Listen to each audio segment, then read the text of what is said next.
I want to welcome everybody to the 8th annual Salmon P. Chase Distinguished Lecture. My name is Randy Barnett. I'm the Hotong Professor of Constitutional Law at Georgetown Law School and the Director of the Georgetown Center for the Constitution. I'm very, very honored this year to have Martha Jones be our Distinguished Lecturer, and I'm very much looking forward to hearing her remarks. The Salmon Chase colloquium, the Salmon Chase Distinguished Lecture was named after Salmon P. Chase, a famous or a much neglected but should be famous anti-slavery lawyer, political activist on behalf of anti-slavery causes, and ultimately Chief Justice of the Supreme Court. In her paper for the colloquium that we're holding tomorrow, Reva Siegel talks about our constitutional memory. And one of the missions of the Georgetown Center for the Constitution is to affect our constitutional memory. And one of the first things we ever did as a center was to try to begin to revive the memory of Salmon P. Chase by hosting these series of lecturers. And the Dean of Georgetown Law School will be telling us more about that when he does the introductions tonight. It's my job just to tell you about the lecture, which is being held tonight. Tomorrow we are going to have a colloquium in which academics are going to be giving 4 scholarly papers. The dean will tell us more about that as well. But tonight is Martha Jones's show. And the first thing I'm going to do is introduce the president of the Supreme Court Historical Society, Chilton Varner, because they are our co-sponsor. It's because of them that we annually hold this affair in the chambers of the Supreme Court courtroom. And unfortunately, this event was scheduled to be held there last December, but due to COVID, we were unable to do so. We postponed it in the hopes that we would be able to hold it there this spring, but yet events have conspired against that, and we have to do it via Zoom. We're very disappointed that we can't be at the court this year, but we're very, very excited to have Martha Jones join us tonight. Now, here is the introduction from the president, or the welcoming from the president of the Supreme Court Historical Society. Good evening. I'm Chilton Varner, the president of the Supreme Court Historical Society. My first order of business is to thank Professor Jones. We have awaited her lecture eagerly, and I regret that the Supreme Court chamber is still not available to us or to the public. No fault of the court, but we are grateful for Professor Jones's willingness, her flexibility and grace in finding new ways to present her wisdom with us in these challenging times. I also want to thank Dean Traynor of the Georgetown Law Center and Randy Barnett of the Georgetown Center for the Constitution. Both are longtime partners and friends of the Society in this joint venture between Georgetown and the Society to bring the hidden and forgotten corners of American constitutional history to the light. Thank you all for being here this evening. And thank you. Thank you. It's my job now to introduce the person who will be introducing tonight's speaker. It's Dean William Traynor, who is the Dean of the Georgetown Law Center. Bill Traynor, if it were not for Bill Traynor, there would be no Georgetown Center for the Constitution, since founding such a center was essentially his idea. So we're very grateful to Bill, and we're grateful to Bill to be here tonight. It's very appropriate that he should be the person doing the introduction. He's a graduate of the Yale Law School, but he is also has a PhD in history from Harvard, which he earned while he was the dean of the Fordham Law School, which is no small feat. Bill is not only going to be the person introducing this year's Chase Lecturer, he will be next year's Salmon P. Chase Distinguished Lecturer, as he tells us about his research into another neglected constitutional figure, that of Gouverneur Morris. But now, it's Bill's opportunity to introduce our speaker tonight. Bill? Well, thank you very much, Randy. And I want to begin by thanking you for your great leadership for the Center for the Constitution. It's remarkable what you've built and what a force the center has become. in constitutional law, and I want to thank you for your path-breaking scholarship. So it's an honor to be introduced by you, and it's an honor to be introducing this event tonight. As you heard, tonight's lecture is the 8th lecture in a very important series. The Supreme Court Historical Society and the Georgetown Center for the Constitution jointly sponsor this annual lecture, the annual Salmon P. Chase Distinguished Lecture, and its goal is to commemorate important anniversaries and neglected figures in our constitutional history. So I want to thank Randy and the Center for the Constitution. I also want to thank President Chilton Varner and the Supreme Court Historical Society for making this possible. As Randy mentioned, Salmon P. Chase was an anti-slavery lawyer. He was co-founder of the Liberty, the Free Soil, and the Republican parties. He was governor of Ohio. He was U.S. Senator. He was Treasury Secretary, and he was Chief Justice of the United States. He was also a strong proponent of women's rights, and he was the only dissenter in the case of Bradwell versus Illinois, which denied the 14th Amendment, denied that the 14th Amendment barred discrimination against women to practice law. So in this really remarkable series, the previous Chase lecturers have included James Oakes, Eric Foner, Colleen Sheehan, William Ewald, Charles McCurdy, and Sandy Levinson. And I'm really honored that someday I'll be part of this series. But I am so much looking forward to tonight's lecture. Tonight, Professor Martha Jones of Johns Hopkins University will deliver the Chase Distinguished Lecture commemorating the 100th anniversary of the adoption of the 19th Amendment. Professor Jones is a legal and cultural historian whose work examines how Black Americans have shaped the story of American democracy. She is the author of Vanguard, How Black Women Broke Barriers, Won the Vote, and Insisted on Equality for All, which was published in 2020. It's selected as one of Time's 100 must-read books for 2020. And actually, we just heard, was selected by the LA Times as the History Book of the Year. Tomorrow, the Georgetown Center for the Constitution will host the annual faculty colloquium to focus on different aspects of the 19th Amendment. And we will be discussing academic papers by Ellen Katz, Paula Monopoly, David Bernstein, and Reva Siegel. So really both extraordinary intellectual discussions. So I'm looking forward to this lecture and want to congratulate Martha Jones. And again, special thanks to Randy Barnett, Jennifer Lowe, the Supreme Court Historical Society, Chilton Varner, Elena Quint, and Kara Dubbs from Centers and Institutes.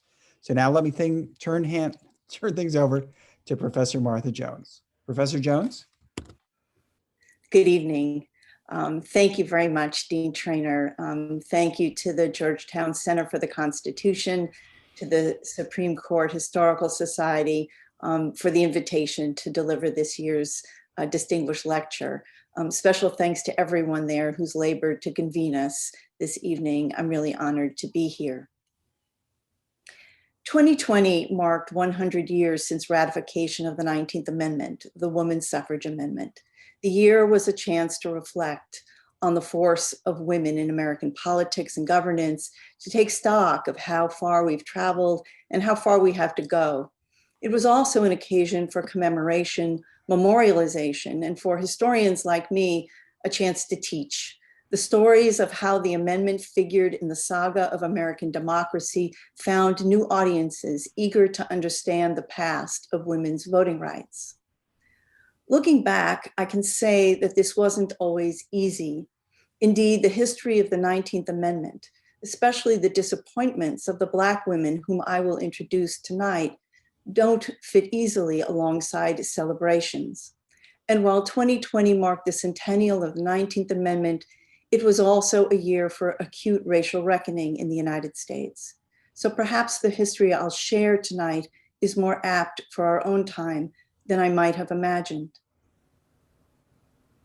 Fannie Lou Hamer was a force in the movement that won finally in 1965, the Voting Rights Act. She often shared her story of her time as a sharecropper, her work as a voting rights organizer, and the brutality to which she was subjected. Mrs. Hamer was maimed by police who intercepted her small team after they tried to register in June 1963. Later, she revealed that she'd been sexually assaulted during those harrowing days in the Winona, Mississippi jail. When Mrs. Hamer spoke about voting rights, she invoked her trials in the gritty trenches of Mississippi. She also invoked the Constitution. The refusal of Black ballots was an offense, as she put it, based upon the violation of the 13th, 14th, and 15th Amendments.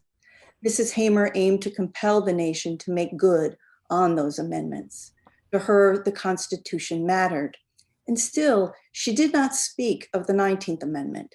Yes, she was a woman, but Fannie Lou Hamer did not see the women's suffrage amendment as protecting her. For Mrs. Hamer, the 19th Amendment was a thin promise of women's equality before the Constitution, so thin that it excluded Black women from Mississippi from its protections. Hadn't lawmakers written the word white into its terms with a sort of figurative invisible ink? The right of white citizens of the United States to vote shall not be denied or abridged by the United States or by any state on account of sex. The amendment anticipated that from 1920 onward, in many states, Black women would be disenfranchised, much as their husbands, fathers, and sons had been since the 1890s. Thin indeed. Today, scholars debate Fannie Lou Hamer's interpretation of the 19th Amendment, though they don't always cite her. One view is of the amendment as thin, merely barring states from enforcing laws that prohibited women's votes. Another is that the amendment is thick, undergirding women's entitlement to a broad panoply of universal human rights. These are normative analyses, as we might expect, coming from scholars who urge how we should understand the 19th Amendment today. But as a historian, my question is not quite this one. Instead, I aim to recover how Black women have regarded the legal scholar's question. Through their political deliberations, public writing, and personal recollections, Black women tell another story about the thin 19th Amendment. They, we learn, understood how racism delimited the amendment well before it was promulgated. Once part of the Constitution, they experienced firsthand how it fell short. For these women, those whose political power was limited by both racism and sexism, the 19th Amendment was thin indeed. My talk takes the point of view of Mrs. Hamer and others of the Black women who looked to secure voting rights from the Civil War, through ratification in 1920, and on to passage of the Voting Rights Act in 1965. We learn how racism rendered the 19th Amendment paper thin, allowing suppression of Black women's votes by law and by violence. White suffragists and lawmakers alike produced language that offered the thinnest possible protection of women's votes. Whatever our aspirations for the 19th Amendment today, this history asks us to contend with how it could not figure importantly in the political lives of Black women. A starting place for the story of the 19th Amendment is the politically charged years just after the Civil War. A revolution was unfolding beyond battlefields, on the floor of Congress and in the text of the Constitution itself. It began with the 1865 abolition of slavery by the 13th Amendment. How then would Black Americans fit in a constitutional scheme that had not envisioned the US as a fully interracial democracy? Did freedom come with citizenship? Did citizenship promise the vote? A joint committee of Congress thrashed out these issues over many months, and lawmakers were not alone. An old radical coalition also reconvened, one-time abolitionists, many of them advocates of women's rights. They gathered in New York City in May 1866 to chart a way to reforming a body politic that had long been troubled by racism and sexism. They formed the American Equal Rights Association. Now, often this story is told as a confrontation between Frederick Douglass, representing the view that for Black men, the vote was a matter of life and death, and Elizabeth Cady Stanton, who countered with a call for educated suffrage or voting rights for white middle-class women before others. This telling of the first AERA meeting is a near parody because it deliberately overlooks the Black women also present. Enter Frances Ellen Watkins Harper, the educator, poet, and anti-slavery lecturer. Harper came to New York City in 1866 to face off over voting rights with women like Katie Stanton, to speak about why Black women too needed the vote. But Mrs. Harper did not immediately speak of the ballot. Instead, she began with a story about the everyday indignities that she and other Black women endured on the nation's streetcars, roughed up, ridiculed, and refused service. This is Harper. Going from Washington to Baltimore this spring, they put me in the smoking car. They did it once, but the next time they tried it, they failed, for I would not go in. I felt the fight in me, but I don't want to have to fight all the time. Have women nothing to do with this? She continued. Not long since, a colored woman took her seat in an 11th Street car in Philadelphia, and the conductor stopped the car and told the rest of the passengers to get out, and left the car with her in it alone when they took it back to the station. One day I took my seat in a car, and the conductor came to me and told me to take another seat. I just screamed, "Murder." The man said if I was Black, I ought to behave myself. I knew that if he was white, he was not behaving himself. Are there no wrongs to be righted? Mrs. Harper urged that the purpose of the vote was to correct those very wrongs. Judging by her actions just a few years later in 1872, Louisiana's Josephine De Queer concurred with Mrs. Harper when she objected to being excluded from a lady's berth aboard a Mississippi River steamboat. Just 4 years after ratification of the 14th Amendment and 2 years since ratification of the 15th, American women like De Queer were awkwardly finding their way to the Constitution. That October, Virginia Minor attempted to register to vote in Missouri and was refused. The state constitution reserved the vote for men only. She sued the registrar, first in state court, claiming her right to vote derived from the 14th Amendment's guarantee of the privileges and immunities of citizenship. When she lost at the state's high court, Minor appealed to the US Supreme Court, which concluded that, yes, women were citizens. However, no, citizenship did not entitle any American to the vote. Missouri was within its rights to deny Minor a ballot. Josephine De Queer set Black women on their own collision course with the Constitution.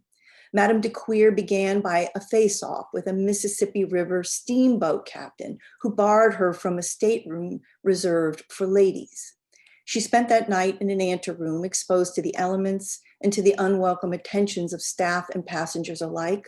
In her suit, Madame De Queer invoked Louisiana's 1868 Constitution, drafted by radical men, Black and white, which guaranteed all persons shall enjoy equal rights and privileges upon any conveyance of a public character, without distinction or discrimination on account of race or color. The steamboat company asserted that Madame De Queer was, however, not a lady. She was said to be more like a white man than a white woman, someone absolutely barred from the ladies' cabin. Madame De Queer was analogized to repulsive and disagreeable persons, whom everyone agreed boat operators could exclude, segregate, and expulse at will. The US Supreme Court concluded that when Louisiana promised Madame De Queer that she could travel unmolested, it had violated the Constitution's Commerce Clause. Louisiana lawmakers had impermissibly regulated commerce between the states, a privilege reserved for Congress. It was a clinical conclusion that wholly elided the indignity and the danger that concerned Madame De Queer. Josephine De Queer's claim went to the heart of Black women's politics when she insisted on ladies' privileges when traveling. She knew that Black women relegated to smoker cars and steerage endured harassment, denigration, threats of assault, including sexual assault. Scenes in which conductors, brakemen, and constables put their hands on Black women were commonplace. Winning the vote then was a route to curing what the Supreme Court had failed to remedy. Madame De Queer's confrontation with a steamboat captain and Virginia Minors with a voting official were bound up together. The fact of one generated the necessity of the other. Black women termed the 1890s the women's era, a time of flourishing in literature, leadership, and of inheriting legacies from the generations that had lived the trials of enslavement. The decade was also what historian Rayford Logan termed the nadir of American race relations.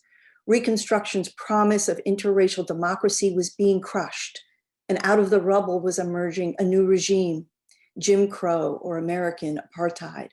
Black Americans were being purged from politics and business by way of state laws, lynching, and pogroms.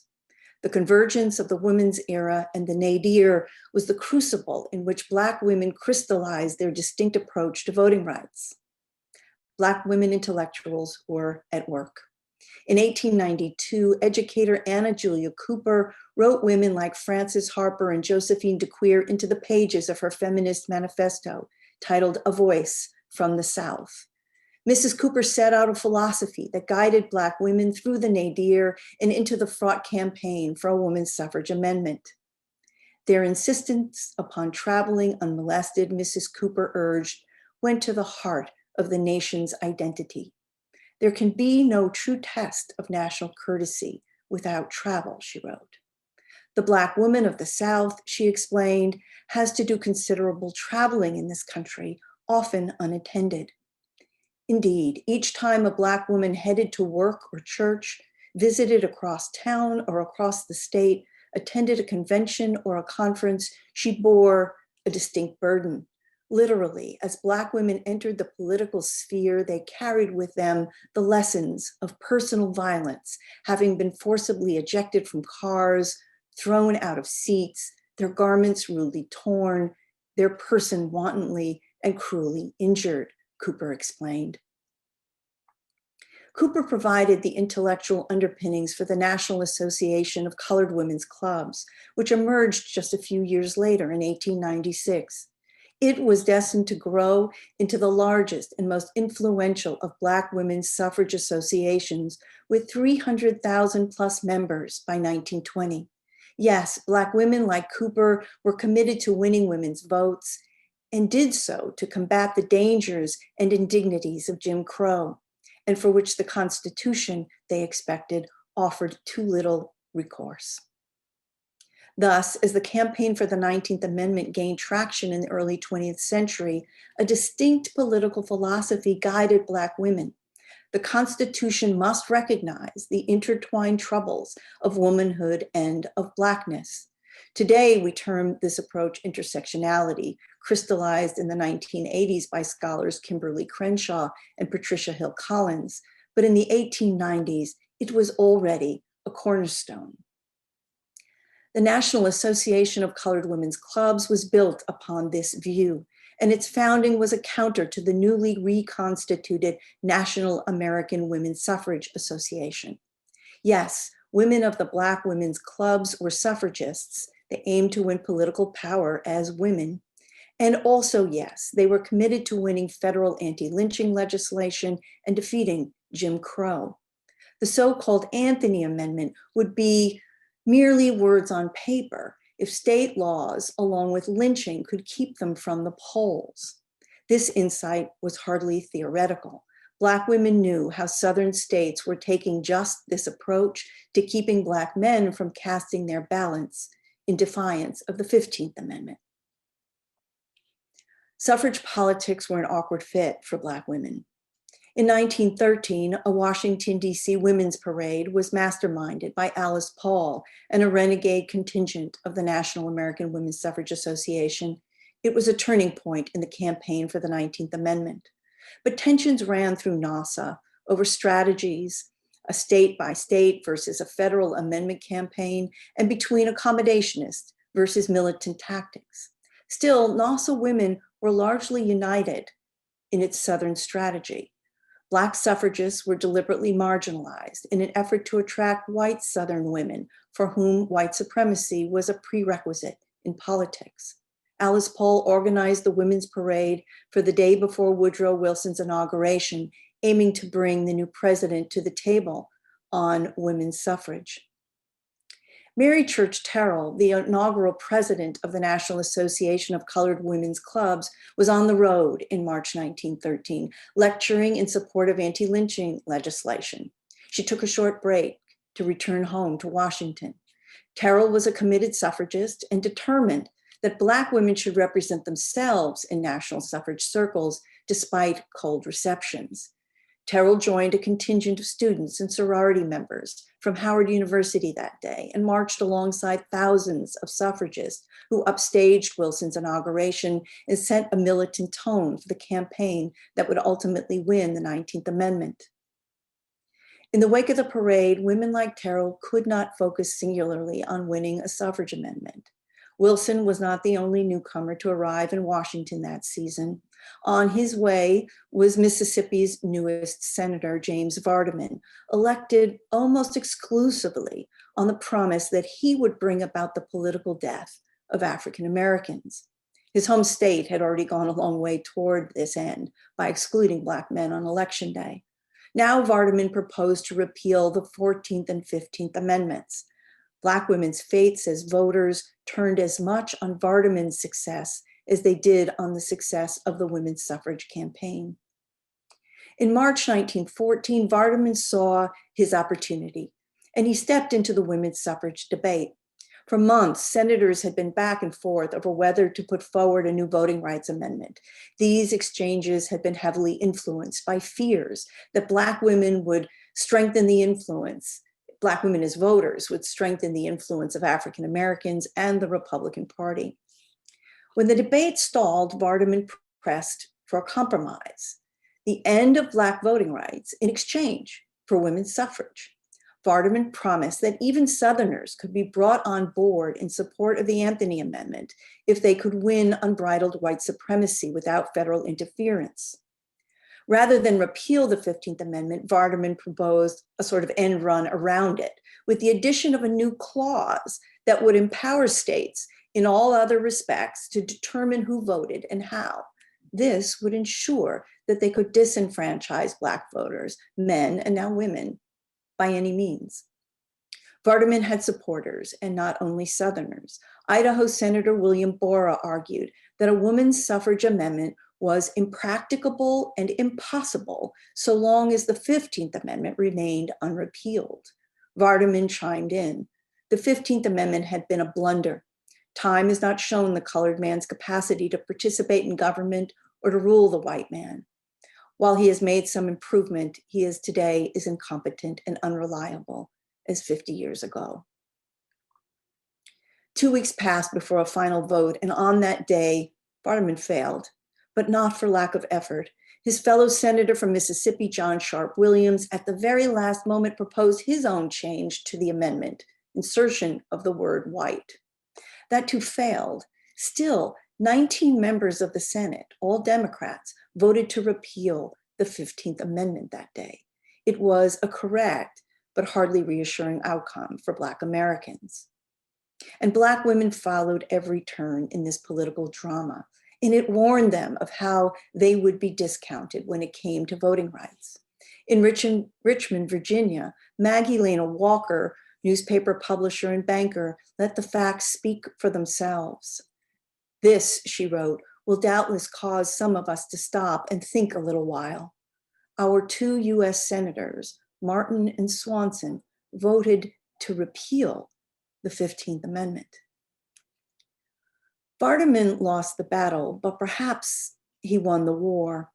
His opposition to the 15th Amendment continued to frame congressional debates over the 19th Amendment on through June of 1919, when it finally was sent to the states for ratification. On the eve of its approval, Mississippi Senator Pat Harrison, who had inherited Vardaman's seat, moved that the amendment include the word white to make clear it applied only to white women. It was an act of political theater by which Harrison and the 15 senators who supported him telegraphed how their states should regard the amendment. Nothing in the amendment curbed the state laws that had long disenfranchised Black men. Nothing in the amendment suppressed the intimidation and violence that were expected to soon plague Black women. States would be left to, in practice, read the word white into the amendment as they chose. That message, telegraphed from Congress, was received loud and clear in the Southern states. Lawmakers there got to work making good on the promise of the 19th Amendment, the promise that they would use their dominion over voting rights to keep Black women from the polls. This first manifest as state legislatures rejected the amendment itself. W.E.B. Du Bois reported to readers of the NAACP's magazine, The Crisis. The federal women's suffrage amendment was rejected by a 106-25 vote in the lower house of Mississippi after 10 minutes of debate, because it would give colored women the right to vote. In South Carolina, even after his state rejected the 19th Amendment, Governor Robert Cooper renewed calls for repeal of the 14th and 15th Amendments and all others enacted since, which encroach upon the rights of states. In Georgia, where Black women's club leaders were preparing to register, lawmakers countered. Georgia was not only the first state to refuse ratification of the 19th Amendment, though it was that, state officials there imposed an existing law that required voters to register 6 months prior to an election. They used it to forestall women's arrival at the polls. Yes, they sacrificed the voting rights of white women to defeat Black women. In North Carolina, lawmakers got to work in summer 1920 tightening its voting requirements, including literacy tests. Their goal? Negro women will be placed in the same status as the Negro men. When she applies for registration, she will not be able to satisfy the registrar of her ability to read and write the Constitution, certainly not to his satisfaction. Black women also got to work claiming their version of the amendment's promise, aiming to wring out of it what they could. Hallie Quinn Brown, president of the National Association of Colored Women's Clubs, rallied her members. Teach proper use of the ballot, study that we may vote wisely for our best interests. Those who have the ballot may help those denied this right.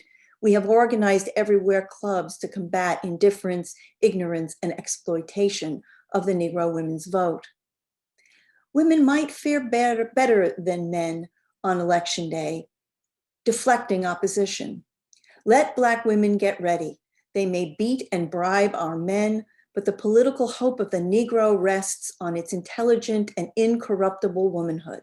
Women like those of the club movement are the ones who will bring real democracy to this land, urged W.E.B. Du Bois. Despite the amendment's universal language, Black women recognized its fractures. Mary Church Terrell explained, "When I was in the midst of the suffrage fight, some of those super statesmen from the southern states opposed women's suffrage and the passage of the federal amendment. Not, they said, because they could not control the male Negro vote, but because they knew they could not control the female Negro vote. Black women prepared for a fight. If the South attempts in 1920 to disfranchise women illegally for race, color, or previous condition of servitude, show that it cannot be done." As the 1920 election season got underway, there was nothing self-executing about the 19th Amendment for Black women. Instead, they gained hard-won lessons about the lengths to which states would go to keep them from the polls. In North Carolina, Democrats came after Charlotte Hawkins Brown, educator and founder of the state's Federation of Negro Women's Clubs. Democrats accused Brown of circulating a letter which advised that the 19th Amendment had given all women the right of the ballot regardless of color, and then urged all the colored women of North Carolina to register and vote. The letter concluded with a call to action. The time for Negroes has come. Democrats charged Brown with conspiring to oppose them at the polls. With the support of her school's white benefactors, she narrowly avoided a witch hunt, and she deflected. "I do not hold or endorse the views in the letter," Brown wrote. Her dilemma was clear. As a club leader, Brown advocated for Black women's votes, but in the face of threats, she disavowed them in a twisted bargain, the abdication of voting rights in exchange for the well-being of her school.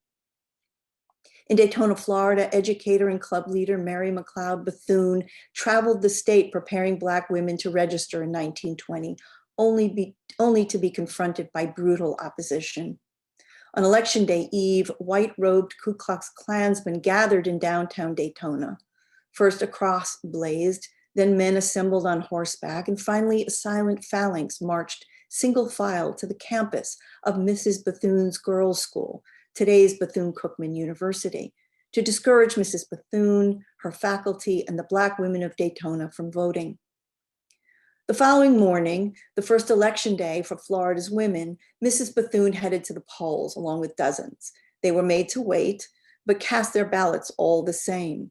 But in subsequent seasons, Klan intimidation persisted, and by 1922, Mrs. Bethune abandoned her efforts to encourage Black women's votes.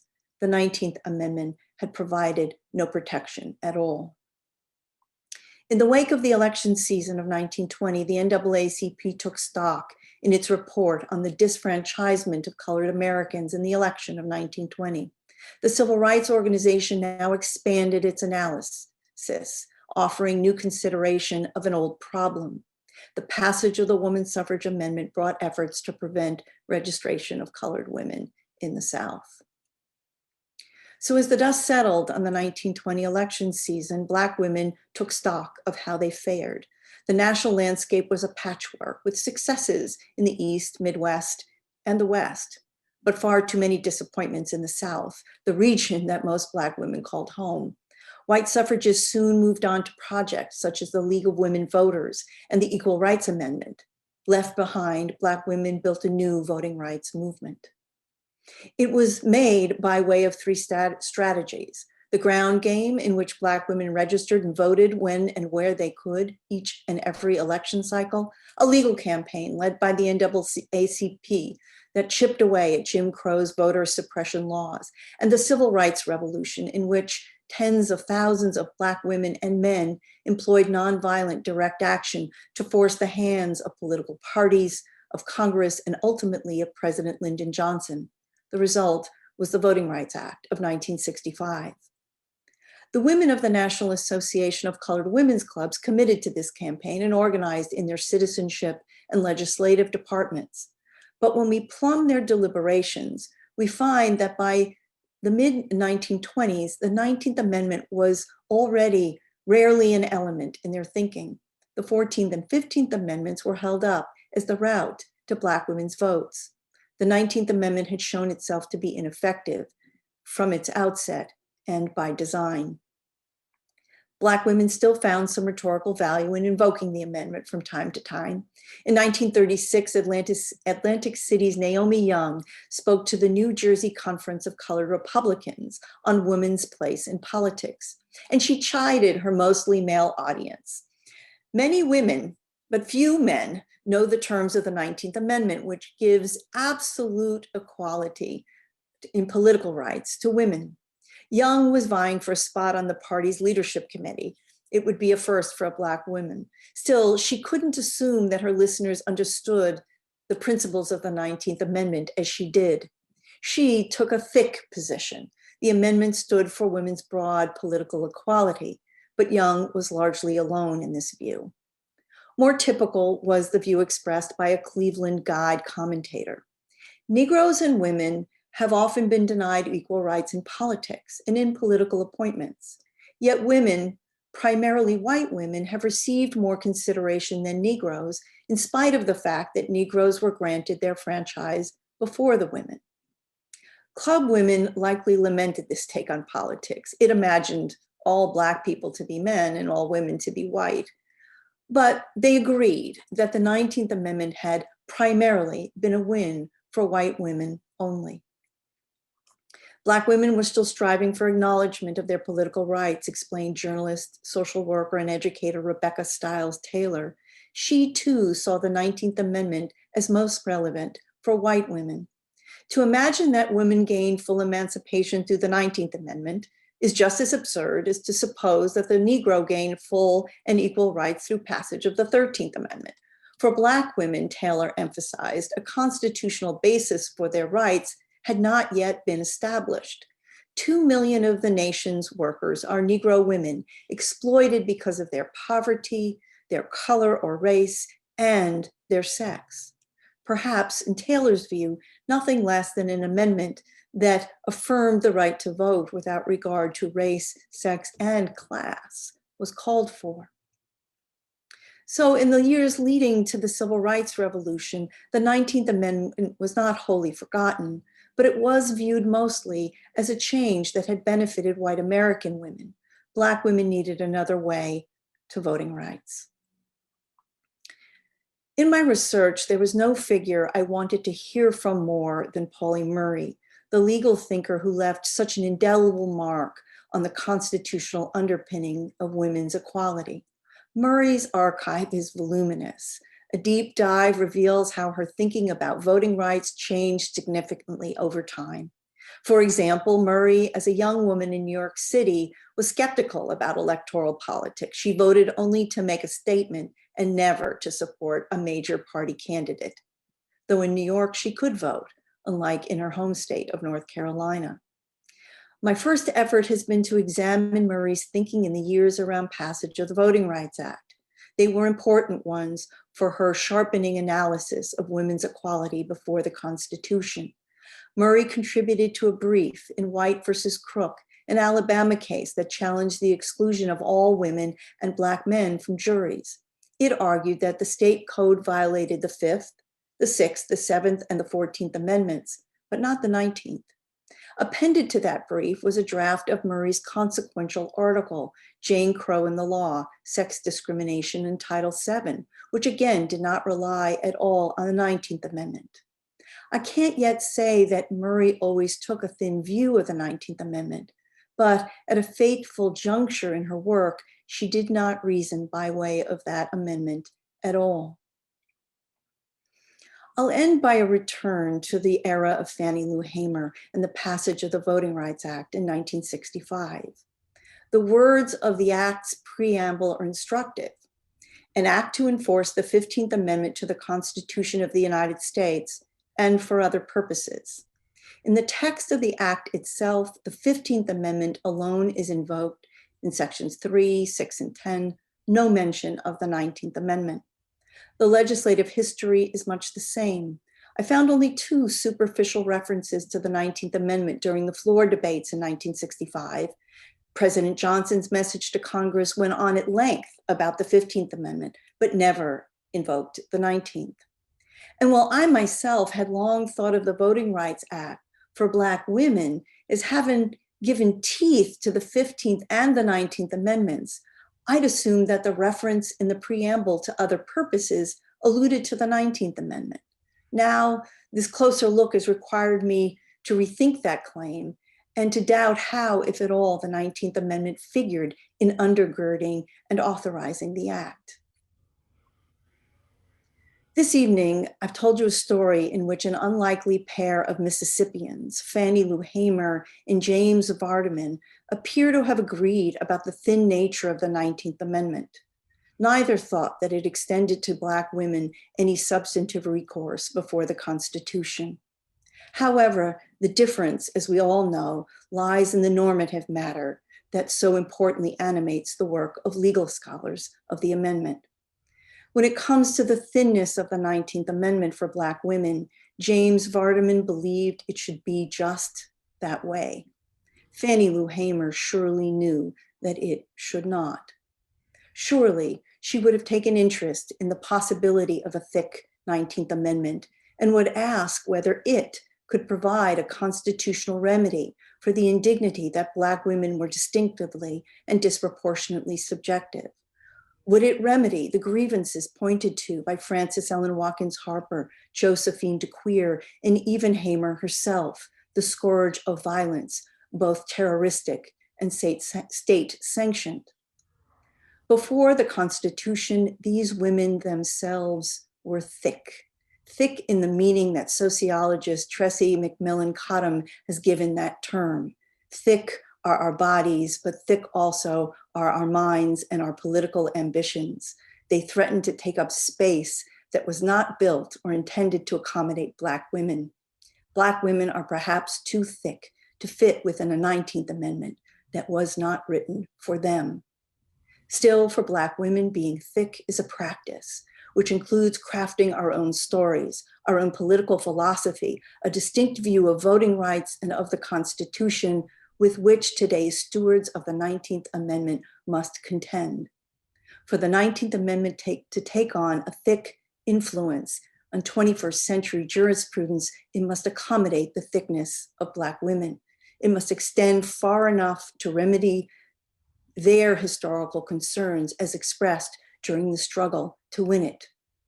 When the 19th Amendment provides a recourse for the violence that has ended the lives of women like Sandra Bland, Breonna Taylor, and girls like Ma'Khia Bryant, among so many others, that will be thick indeed. Thank you very much. And I think I'm going to turn it back over to Randy Barnett. Thank you. Well, thank you, Martha. Those remarks were just amazing. I can't think of a stronger way to kick off the conference that we're going to be holding tomorrow. I want everyone to know that Professor Jones's lecture will be published in a symposium issue of the Georgetown Journal of Law and Public Policy, along with all the papers that are being presented tomorrow. And then after that, it will appear as part of the Center's Constitutional Discourse series, available as a paperback or on Kindle from Amazon.com. Now, at this point, if this had been a Supreme Court Historical Society lecture, at this point you would all be urged to go to the reception and to be sure to visit the Supreme Court Society's gift shop at the Supreme Court. Well, we can't visit the gift shop at the Supreme Court tonight, but here's what you can do.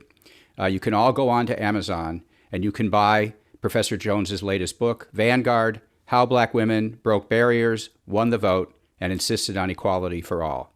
And with that, I thank you all for coming tonight, and I look forward to seeing you next year when Bill Traynor will be our next Salmon P. Chase lecturer. Good night.